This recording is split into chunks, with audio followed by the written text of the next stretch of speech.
नमस्कार,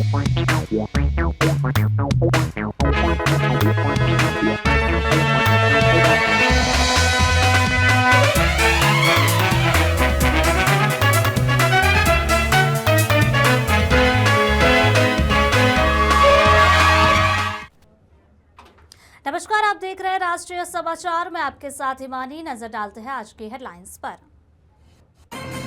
नवाबों के शहर लखनऊ को पीएम मोदी का बड़ा तोहफा, राष्ट्रीय प्रेरणा स्थल का किया उद्घाटन, पूर्व प्रधानमंत्री अटल बिहारी वाजपेयी की सुंदर प्रतिमा की भेंट।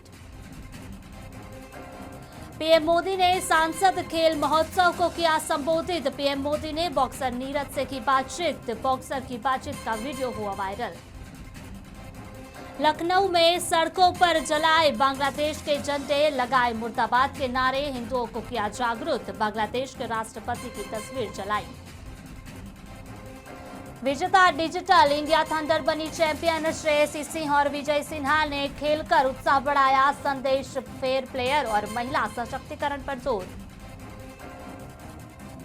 दिल्ली में आज से शुरू हुई अटल कैंटीन सेवा, अब 5 रुपए में मिलेगा स्वादिष्ट भोजन, केंद्रीय मंत्री मनोहर लाल खट्टर और सीएम रेखा गुप्ता ने किया उद्घाटन। बात करें खबरों की, जहां सबसे पहले बात करते हैं प्रधानमंत्री नरेंद्र मोदी ने लखनऊ में भारत रत्न पूर्व प्रधानमंत्री अटल बिहारी वाजपेयी की 101वीं जयंती के अवसर पर राष्ट्र प्रेरणा स्थल का बटन दबाकर लोकार्पण किया।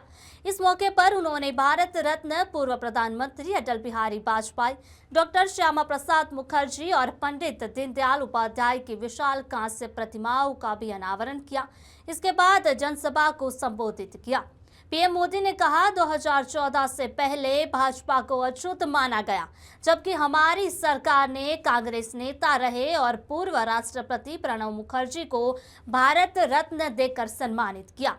मुलायम सिंह यादव को सम्मानित किया। हमारे संस्कार किसी का अपमान करने के नहीं है, हमने सभी को सम्मान दिया है। उन्होंने कहा, मुझे खुशी है कि आज यूपी की पहचान बदल रही है। अयोध्या में राम मंदिर का निर्माण हो चुका है।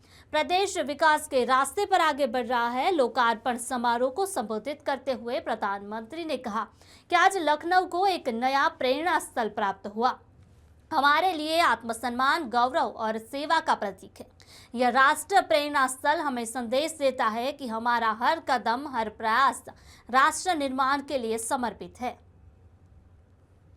परिवारवादियों के लिए दूसरों की लकीर छोटी करना मजबूरी हो जाता है, ताकि उनके परिवार का कद बड़ा दिखे और उनकी दुकान चलती रहे। इसी सोच ने भारत में राजनीतिक छुआछूत का चलन शुरू किया। आप सोचिए साथियों, कांग्रेस और उसके सहयोगियों ने राजनीतिक रूप से भाजपा को हमेशा अछूत बनाए रखा, लेकिन भाजपा के संस्कार हमें सबका सम्मान करना सिखाते हैं। यहां समाजवादी पार्टी से कोई भी ऐसी उम्मीद तक नहीं कर सकता। इन लोगों के राज में तो भाजपा के नेताओं को सिर्फ अपमान ही मिलता था। पूर्व प्रधानमंत्री भारत रत्न अटल बिहारी वाजपेयी की 101वीं जयंती के अवसर पर प्रधानमंत्री नरेंद्र मोदी ने लखनऊ में बने राष्ट्र प्रेरणा स्थल का उद्घाटन किया। इस मौके पर पीएम मोदी ने 3 महान विभूतियों डॉक्टर श्यामा प्रसाद मुखर्जी, पंडित दीनदयाल उपाध्याय और अटल बिहारी वाजपेयी की प्रतिमाओं का अनावरण किया। इसके अलावा उन्होंने जन्म शताब्दी के अवसर पर राष्ट्र प्रेरणा स्थल के उद्घाटन समारोह में डिजिटल म्यूजियम को भी देश को समर्पित किया है। इसी दौरान यूपी की राज्यपाल आनंदीबेन पटेल, रक्षा मंत्री राजनाथ सिंह और मुख्यमंत्री योगी आदित्यनाथ मौजूद रहे।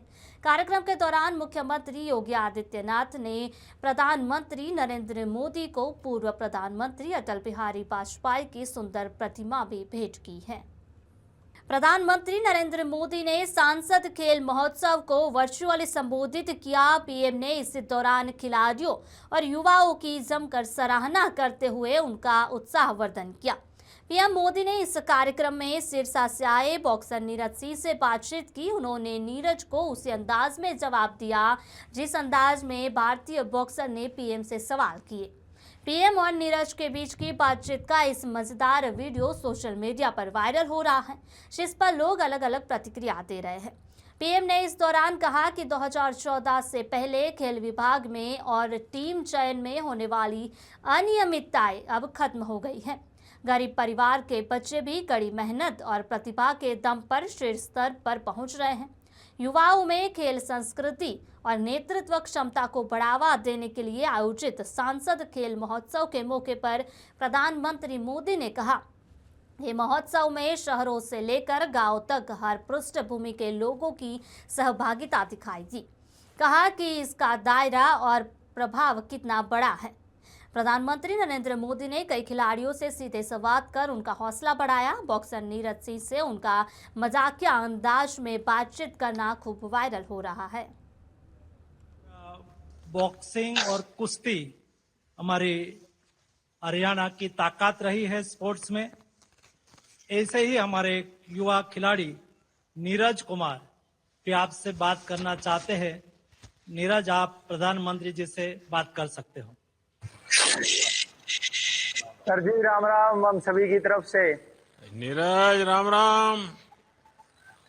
और कैसे हो? मैं तेरे जैसा ही हूँ। है, ठीक है जी। अच्छा नीरज, हाँ जी। ये अब नीरज का नाम सुनकर के ही तुम्हें लगा होगा कि मेरा नाम नीरज है, तो मैं भी नीरज चोपड़ा बन जाऊं।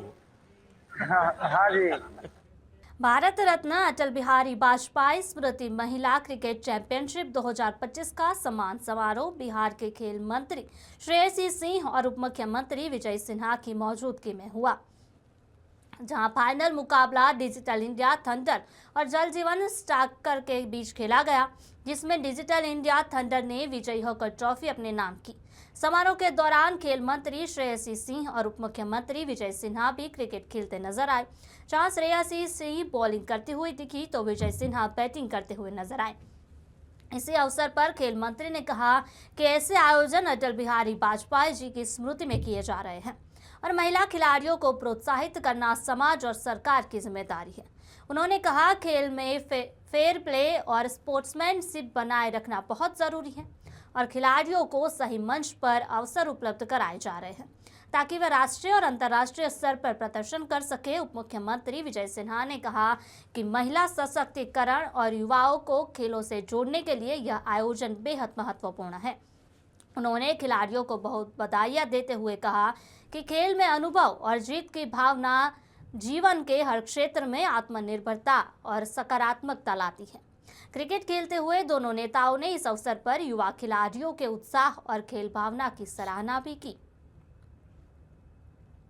श्रद्धेय अटल बिहारी वाजपेयी जी की जयंती के पावन अवसर पर हमेशा हमारे क्रीड़ा प्रकोष्ठ के माध्यम से ये खेल का कार्यक्रम किया जाता है। महिलाओं को सशक्तिकरण का खेल के क्षेत्र में एक नए सरकार की जो पॉलिसी है उसमें बड़ी भूमिका निभाई जाती है और भारत सरकार, राज्य सरकार, डबल इंजन की सरकार मिलकर जिस तरह से खेलो इंडिया के माध्यम से बिहार और देश को, युवाओं को खेल से जोड़ा है, आज उसका असर दिखाई पड़ने लगा है और उसका लाभ आने वाले दिनों में हमारे समाज और सरकार के द्वारा नए फील्ड में एक अवसर का भी प्रदान करेगा।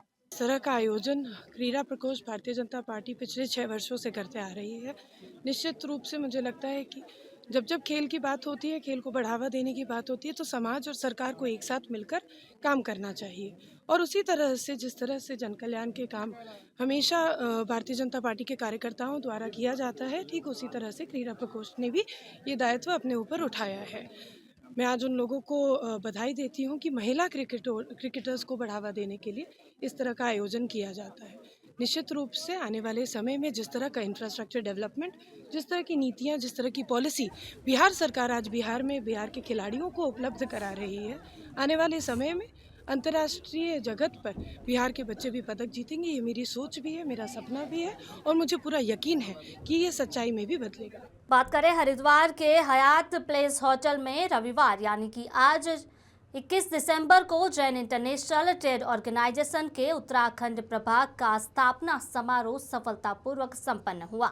इस अवसर पर वरिष्ठ उद्योगपति संदीप जैन को अध्यक्ष, पीयूष जैन को उपाध्यक्ष और नितिन जैन मुख्य सचिव पद के लिए शपथ दिलाई गई। समारोह में महिला विंग और यूथ विंग की स्थापना की गई, जिसमें महिला विंग के अध्यक्ष पद की शपथ अर्चना जैन ने ली। उत्तराखंड जीतो के नवनिर्वाचित अध्यक्ष संदीप जैन ने कहा कि जीतो केवल एक संगठन नहीं बल्कि एक विचार है जो नैतिकता, सेवा और समाज कल्याण के माध्यम से आर्थिक और सामाजिक विकास को प्रोत्साहित करता है। उन्होंने सभी निर्वाचित सदस्यों से राष्ट्र निर्माण और लोक कल्याण की भावना के साथ सामाजिक उत्तरदायित्व निभाने की अपील की। में उत्तराखंड चैप्टर का लॉन्च हुआ है, जिसमें हमारी एक लेडीज विंग है, जिसके अंतर्गत हम लेडीज को और जो हमारी महिलाएं उनको सशक्त करेंगे और समाज को भी सशक्त करेंगे। जो भी हमसे बन पड़ेगा, हम जीतो के प्लेटफॉर्म पे आके सभी महिलाओं का, समाज का उत्थान करेंगे। जय जिनेन्द्र। मेरा नाम अर्चना जैन है और मैं लेडीज विंग की चेयरमैन। जीतो एक इंटरनेशनल संस्था है जो कि जैन से जुड़ी है, लेकिन ये पूरे समाज के उत्थान के लिए कार्य करती है, चाहे वो एजुकेशन हो, चाहे वो किसी प्रकार की भी सेवा हो। ये एक बहुत बड़ा संस्थान है जो कि वर्ल्ड के अंदर फैला हुआ है और देश के अंदर इसकी बहुत सारी चैप्टर्स हैं। जो आज एक नया चैप्टर खुल रहा है श्री रमन जी के माध्यम से, आज मुझे इसकी दायित्व मिला है एज ए चेयरमैन के भी मैं यहाँ पे इसका कार्य करूँ। तो इसके अंदर बहुत सारे कार्य होने, सबसे पहला तो है समाज को जोड़ना, समाज का उत्थान, गरीब लोगों के लिए रोजगार, जो भी हमारे साथी हैं उनको हम एक ऐसा प्लेटफॉर्म दे पाएं कि जिससे कि उनका कार्य हो और वो आगे बढ़ पाएं। यही इसका मुख्य उद्देश्य है। बात करें लखनऊ की, जहां देश में अलग अलग राज्यों में बांग्लादेश के खिलाफ मुर्दाबाद के नारे लगाए जा रहे हैं। इसी कड़ी में उत्तर प्रदेश के लखनऊ में भी सड़कों पर लोग नजर आए। हाथ में बांग्लादेश का झंडा लिए यहां मुर्दाबाद के नारे लगाए गए। प्रदर्शनकारियों ने बांग्लादेश के राष्ट्रपति मोहम्मद शहाबुद्दीन की तस्वीर जलाई और जूतों से रौंदा। इस दौरान बांग्लादेश मुर्दाबाद और लव जिहाद मुर्दाबाद के नारे लगाए गए। प्रदर्शन का मुख्य उद्देश्य बांग्लादेश में कथित रूप से हो रही हिंदुओं की हत्याओं और धार्मिक उत्पीड़न के खिलाफ आवाज उठाना था। संगठन ने भारत सरकार से इस दिशा में कड़ा और निर्णायक कदम उठाने की मांग की है। देश में अलग अलग राज्यों में बांग्लादेश के खिलाफ मुर्दाबाद के नारे लगाए जा रहे हैं। इसी कड़ी में उत्तर प्रदेश के लखनऊ में भी सड़कों पर लोग नजर आए। हाथ में बांग्लादेश का झंडा लिए यहां मुर्दाबाद के नारे लगाए गए, सड़क पर झंडे जलाए गए। जागो हिंदू जागो के पोस्टर लिए लोगों ने क्या कुछ कहा, सुनिए। आज जो है बांग्लादेश में जो हिंदुओं के साथ अत्याचार हो रहा है, वहाँ पे ईश्वर चंद्र दीपू दास को जिंदा जला के मार दिया गया है। मोहम्मद यूनुस की सरकार चुप बैठी है। आज भी मैं न्यूज में देख रहा था कि हिंदुओं के घरों को बाहर से बंद करके वहाँ पे जो है पेट्रोल डाल करके फूका गया। किसी तरीके से हिंदू अपनी जान बचा के भागे। अभी एक गोपाल मंडल को भी उन्होंने इसी तरीके से मॉब लिंचिंग की कोशिश करी। उसी तरीके से जो हम ये सरकार चाहते हैं कि यूएनओ से और हमारे मोदी जी मोहम्मद यूनुस को चेताएं, वार्निंग दें कि अगर हिंदुओं के साथ ऐसा होगा, हिंदुओं को सुरक्षित नहीं रखेंगे तो उनके सरकार बर्खास्त की जाए। हमारी ये मांग है, उसी के लिए हम लोग मांग कर रहे हैं। हम लोग चाहते हैं कि बांग्लादेश में जिस प्रकार हिंदुओं का नरसंहार हुआ, उसमें मंदिर की सुरक्षा मुहैया कराई जाए, हिंदुओं के लिए सुरक्षा व्यवस्था दी जाए, कम से कम उनकी सुरक्षा के लिए बॉर्डर खोल दिया जाए। जिस तरह का वहाँ नरसंहार हो रहा है, हमारी सरकार उस पर संज्ञान ले, यही हमारी मांगे है। बांग्लादेश में जो नरसंहार हुआ उसके विरोध में इकट्ठा हुए हैं। हिंदुओं के ऊपर जो आए दिन समस्याएं आती, उनका नरसंहार किया जाता है, उसके ही विरोध में पूरे देश में ये आंदोलन चल रहा है। सभी लोग एक साथ इकट्ठा हुए, हाथों में जो आप लोग पोस्टर लिए हुए हैं, उन पोस्टरों का क्या कुछ संदेश है? बांग्लादेश सरकार को वहाँ के हिंदुओं की सुरक्षा करनी चाहिए, जो मंदिर है उनकी सुरक्षा करनी चाहिए। इस तरीके की दोबारा पुनरावृत्ति न हो, जो विगत कई दिनों से बराबर चली आ रही है, इसको लेकर हम सभी लोग आज आंदोलित हैं। किसका दहन कर रहे हैं आप लोग? आतंकवाद का।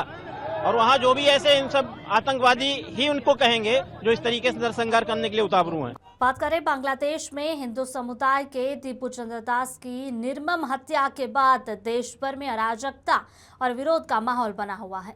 इस घटना को लेकर सूरत में भी लोगों में भारी रोष देखने को मिला। शहर के विभिन्न इलाकों और चौराहों पर बांग्लादेश मुर्दाबाद के नारे लिखे हुए बैनर लगाए गए, जिनके जरिए लोगों ने अपना विरोध दर्ज कराया। आम नागरिकों और खासकर युवाओं में इस घटना को लेकर गहरी नाराजगी है और वे सरकार से त्वरित व कड़ी कार्रवाई करने की मांग कर रहे हैं। वहीं हिंदू समर्थक संगठनों में भी इस मामले को लेकर तीव्र आक्रोश बना हुआ है।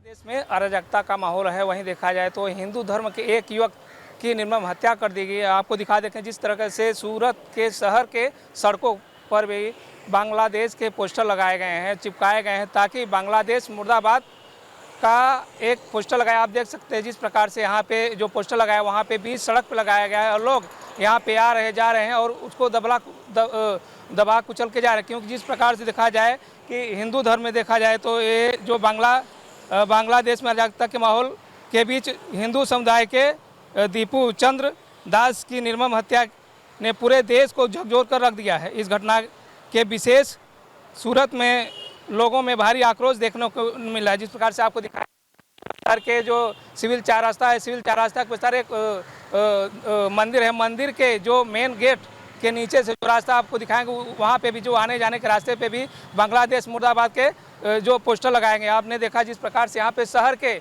ऐसे ही यहाँ पर भी नहीं, कई ऐसे जो शहर के रास्ते हैं, शहर के रास्तों में बीचों बीच पोस्टर बैनर लगा के विरोध प्रदर्शन किया जा रहा है। कैमरामैन भरत परमार के साथ प्रेम कुमार निषाद, राष्ट्रीय समाचार, सूरत, गुजरात।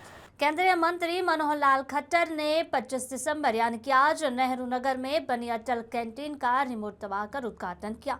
वहीं इस मौके पर दिल्ली की मुख्यमंत्री रेखा गुप्ता और गृह मंत्री आश्रय सूद भी मौजूद रहे। दिल्ली में करीब 100 जगह अटल कैंटीन सेवा शुरू की गई है, जिसके जरिए गरीब मजदूर लोगों को भरपेट भोजन सिर्फ 5 रुपए में मिलेगा। प्रतिदिन भोजन में दाल, चावल, रोटी, सब्जी और अचार के साथ स्वच्छ मिनरल वाटर मिलेगा। हालांकि प्रतिदिन दाल और सब्जी चेंज होती रहेगी। इस अटल कैंटीन में दोपहर और रात दोनों टाइम का भोजन मिलेगा। सीएम रेखा गुप्ता ने कहा कि आज 45 अटल कैंटीन का उद्घाटन किया गया। बाकी 55 अटल कैंटीन का काम ग्रेप अचार में बंद कर दिया गया था, इसलिए उनका उद्घाटन नहीं हुआ। लेकिन जल्द ही 10 से 15 दिनों में उनका भी उद्घाटन किया जाएगा।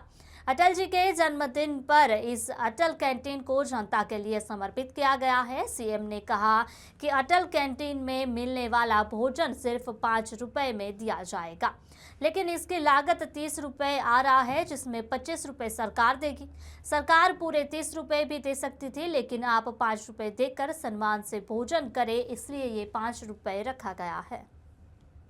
उत्तर प्रदेश के इटावा जनपद में थाना कोतवाली पुलिस ने ऑनलाइन गेमिंग ऐप के जरिए लोगों से साइबर ठगी करने वाले गिरोह के 3 शातिर ठगों को गिरफ्तार किया।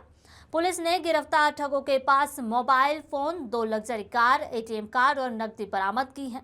पुलिस उपाधीक्षक नगर अभय नारायण सिंह ने बताया कि थाना कोतवाली पुलिस ने गेमिंग ऐप के जरिए लोगों से साइबर फ्रॉड करने वाले गिरोह के 3 शातिर ठगों को गिरफ्तार किया।